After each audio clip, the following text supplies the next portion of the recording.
हिमाचल प्रदेश समेत देश भर के सेब उत्पादकों के लिए केंद्र सरकार की ओर से एक बड़ी राहत की घोषणा की गई है। मोदी सरकार ने बागवानों के हित में ऐतिहासिक और निर्णायक कदम उठाते हुए सेब आयात पर न्यूनतम आयात मूल्य 50 रुपए से बढ़ाकर 80 रुपए प्रति किलो कर दिया है। ये निर्णय 3 जून 2025 को केंद्रीय कृषि मंत्री की मंजूरी के पश्चात लागू हुआ है। धन्यवाद करना चाहता हूँ दोबारा से नरेंद्र मोदी जी का। सही मायने पे अगर कोई नेतृत्व है जिन्होंने बागवानों को और सेब ग्रोइंग एरिया के बारे में, एप्पल ग्रोज के बारे में सोचा है तो वो मोदी जी हैं। पहले 50 रुपए था पर केजी, उसको बढ़ाकर 80 रुपए कर दिया गया है। और जो भी चीप या जो सस्ता, under valued, under priced, under invoice जो बाहर से सेब आता था, अब उसमें मिनिमम 80 रुपए किलो होगा।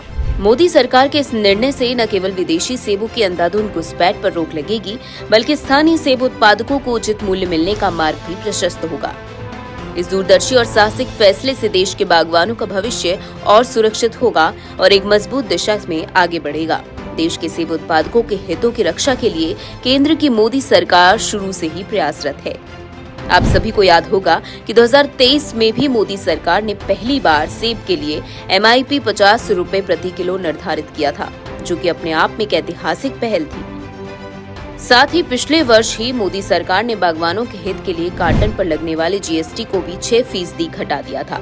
इससे पहले किसी भी सरकार ने इस तरह की नीति नहीं अपनाई थी। देश में जो भी सरकारें आई उसने बागवानों को केवल वोट बैंक की तरह ही ट्रीट किया है, लेकिन ये मोदी सरकार ही है जो बागवानों के बारे में न केवल सोचती है बल्कि बागवान हितैषी फैसले भी लेती है।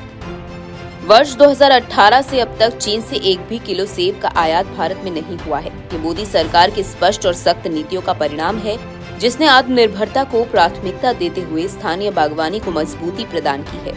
एक तरफ केंद्र सरकार बागवानों के लिए फैसले ले रही है, तो दूसरी तरफ प्रदेश की कांग्रेस सरकार ने अब तक बागवानों के लिए क्या ठोस कदम उठाए हैं। चुनाव के समय किया हुआ वादा आज भी केवल कागजों पर ही रह गया है।